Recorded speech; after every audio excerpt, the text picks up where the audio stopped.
December 24 of 31, this is our 24th tip for Health Gain December. Ano ang mga preparation ninyo for this coming Christmas dinner? I know maraming tayong pinagdaanan, maraming calamities, unexpected na mga pangyayari, but I hope you still get to celebrate Christmas in any way you can. And for the majority of those who are in okay condition na makakapag-celebrate kahit papaano this coming Christmas Eve. Ano yung mga preparation ninyo? If you have seen our tip this morning, so meron dong you can fast in preparation for tonight's dinner. If you've been following this health tip since December 1, I'm sure hindi na kayo mahihirapan to fast or to do OMAD or 1 meal a day because we already have transitioned slowly. Galing sa no fasting, we started with low carb and then in-adjust natin kakaunti yung inyong breakfast a little later than usual. And with circadian fasting naman, in-adjust natin yung dinner ninyo a little earlier than usual. So kung pwede, sundown. And since December is at month of longer nights as compared to day, so by 5:30 pa lang, madilim na, that's already sundown. So usually, tapos na tayong kumain majority of the time. But don't worry, today, since it's a special day, you don't need to stress so much. Yun nga sabi ni Tito J, kung ano yung pinaggagawa ninyo from first week of January or January 5 or January 8, for example, of a certain year, up to December 20 of that year, yun yung makakapagdikta talaga on how you will have your health now. Kahit pa mag-fiesta kayo, December 20, 21, 22, 23, 24, 25, going to January 1, going to January 2, as long as you get back on track as soon as possible, as soon as you can, you will not worry about having emergency visits sa hospitals, sa clinics, because you've already established a physique that is healthy. Yung immune system is maganda. But of course, if you are still on your way to heal, kakasimula nyo pa lang, kaka-follow nyo pa lang sa ating page, then maybe it's better if you try to avoid pa din yung mga inflammatory foods. But when it comes to preparation for a feast, you can actually fast. It's okay. Pero kung hindi naman, you can still eat, but try to eat in moderation or follow our previous tips, yung mindful eating or eat in pacing. Slowly but surely, hindi kailangan magmadali. At para naman sa mga ayaw mag-fasting, especially sa mga merong mga early handaan, merong mga tito, tita, lolo, lola, mga aunties na maagang nagpe-prepare ng pagkain as early as lunchtime, meron ng available food. So, you can enjoy, of course. Yun yung sabi natin, hindi nyo kailangang stress para about Christmas. You just enjoy your time with family. But for those na matagal nang naka-low carb, or for those who are strictly following low carb for healing, I am so happy when they showed me their plans for Christmas at nakita nga nila na for the first time ever in their life at their 40s, 50s, nag-prepare sila ng low carb foods. So kami actually wala kaming masyadong prepare. Isang ano lang, isang isang meat lang.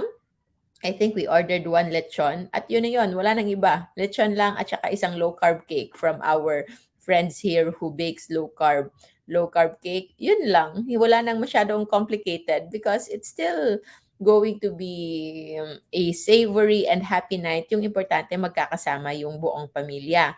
And for going 3 years na kaming naglo-low carb and wala talaga kaming namimiss na high carb. It's just when you do low carb, especially with fasting, hindi ka na masyadong maghahanap pa ng ibang pagkain because when you eat after you fast, you get to savor more of those foods. So yung mga noon, hindi mo lang minamind yung mga kakaunting sweets, kulang yan. Dapat marami talaga. Kailangan ka pang prepare ng fruit salad, meron pang icebox cakes, meron pang leche flan, meron pang buko salad, meron pang ice cream, meron pang cake, lahat-lahat na. And gaano karami yung nakakain nyo do'n. Actually, those are just foods na parati nating hinahanap, parati nating kinakain before, and we never get to really be satisfied with them. It's because sinasanay natin yung ating katawan na kumain ng mga raming ganitong all of these party of flavors kumbaga. But when you actually incorporate fasting sa inyong buhay, kahit 12 hours lang, kahit 14 hours lang, when you limit your food intake to up to only twice a day, o kahit pa nagti 3 times a day kayo but wala ng snacks, you will actually tend to savor food more na hindi na kayo kailangang hanap pa ng kung ano-ano pang flavor because madali na nga kayong nasa-satisfy. So for those who are like me, for example, na hindi pa nakakain ngayon, it's already almost 3 o'clock and magsa-start na yung dinner namin. I think we planned on starting early because we planned on fasting kaming lahat sa family after our Christmas salo-salo last night in Tambayanihan Cafe and with the staff and crew of our LCF masterclass by yours truly, Don. Isip kami na mag-fast na lang today. And we just label it, but actually, kahit hindi namin sabihin yon, it's already automatic sa aming lahat. And mind you, if ginawa nyo rin ito, hindi nyo kailangang i-break agad-agad yung inyong fast sa fiesta, sa hapagkainan na nandun na lahat. Try to break it slowly. So, meron tayong video on how to break a fast. But the general concept there is try to not break it with something high carb, especially if you don't plan on sticking to low carb right now. Like, meron talagang inallow nyo ito. Just like in our book, in book 1, meron tayo diyang plant indulgence. We don't actually promote cheating when it comes to low carb. Ayaw nating na nagsasabing nag-cheat tayo because it's not good for our mindset. It is better to do a planned indulgence kung gusto mo man. Because when it is planned indulgence, ikaw talaga yung nag-decide na this time you will indulge in those foods, you will take away yung stress response sa katawan mo, you will savor the food more, and you don't need to feel guilty about it kasi alam mo, decision mo yon. And then you can plan ahead, and then after that, alam mo kung ano mo ang kailangan mong gawin. Like say for example, the next day, you will do low carb, you will make sure that you will all eat like almost carnivore for those who are eating carnivore, o di kaya you can fast on it for those na mga sanay nang mag-fast. But for those na hindi pa sanay mag-fast, then of course, you don't need to do that as well. So, if you will fast today and you will break your fast later sa inyong hapagkainan, try to start with soup. Or, kung pareho kayo sa akin na naka-dry fasting pa ngayon, you can start with just water. So, you can drink water and then later, maybe you can drink some fluids like soup. Or kung meron kayong kombucha dyan, so that's also good because that has probiotics para mas ready na yung tiyan nyo sa inyong kakainin. And then you can eat something light na like chicken or egg or lean meat. Nguyain ito ng mabuti para slowly masana yung tiyan. One thing you can also do is vegetables. So, blanch vegetables, yung halos fresh o di kaya yung blanch lang, yung dinagay lang sa hot water sandali and then served already. So para slowly yung inyong gastrointestinal system, yung stomach ninyo, yung intestines ninyo, slowly itong gumalaw. Huwag bigla-bigla. Because if you break your fast right after, especially if hindi kayo sanay sa fasting feasting cycle. Hindi nyo pa nakita kung ano yung inyong sweet spot when it comes to fasting and feasting cycle, then pwede kayong magkaroon ng emergency trip papuntang toilet. So, ayaw naman nating mangyari yon. Although we are in the company of family na hindi tayo nahihiya. But of course, it is still much better na walang ganong discomfort. So, one thing that you can prepare is you can actually start breaking your fasting protocol. I think this is just about time. 3 o'clock, gawan ng mga around 20 minutes spacing per breakfast protocol. So, 20 minutes, first, you drink water. After 20 minutes, pwede kayong uminom ng other fluids na you want. So, can have tea, you can have coffee, or you can have some soup, bone broth kung meron. And then, after another 20 minutes, pwede na kayong magsimula. Kung meron diyang mga fresh cut vegetables na pwede nyong nguyain, o di kaya kung meron kayong kimchi, or kombucha, or sauerkraut, or Greek yogurt. Masarap din yon para naman meron kayong probiotics to start with. But probiotics is also optional ha, especially na yung fasting natin, hindi naman more than 24 hours, hindi naman 3 days. Regular intermittent fasting lang naman.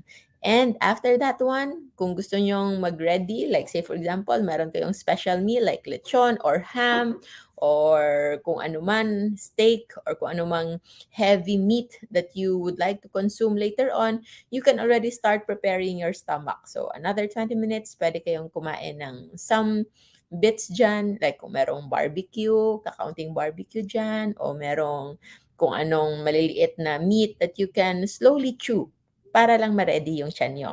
So that's how you can prepare for a low carb and fasting way sa Pasko para huwag mabigla.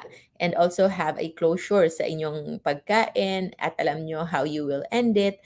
And of course, always be mindful yung ating food and water time before sleeping because ayaw nating matulog ng punong-puno yung tiyan. So, plan your time ahead. Pagkatapos yung mag-dinner or mag-medianoche pa, maybe on Noche Buena, in your Noche Buena, maybe you can just have some drinks lang para hindi na masyadong mabigat so that hindi na rin kayo kailangan maghintay pa ng matagal para before kayo matulog or else maraming na-activate yung mga GERD sa Pasko kasi nga natutulog na punong-puno yung tiyan o di kaya kahit water. So even your water intake and fluid intake before your bedtime, nakaka-involve din yon sa inyong gastric acid secretion. So try to limit it. Gumawa ng plano on how you can enjoy your time pagkatapos mag-dinner. Say for example, i-prepare nyo na yung videoke o di kaya magpa-games para masiyahan or magkipagkwentuhan lang. No need to really stuff your stomach so much. No, na meron pang bukas. At kahit bukas ng umaga, kung merong maraming leftover from your Noche Buena, no need to fast tomorrow morning. You just savor your time and enjoy your day. Huwag na kayong malungkot, huwag kayong mag-alala whatever weight na you will gain this Christmas, if naka-low carb kayo and fasting, alam nyong madaling-madali lang yan mawala. Those are just water weight mostly. But of course, if you want to stay at the top of your health, staying low carb pa rin and in our safe list. So kung nanonood kayo in YouTube, kindly search in Facebook yung hashtag JGC Rojo Food List and stick to the safe list when you can.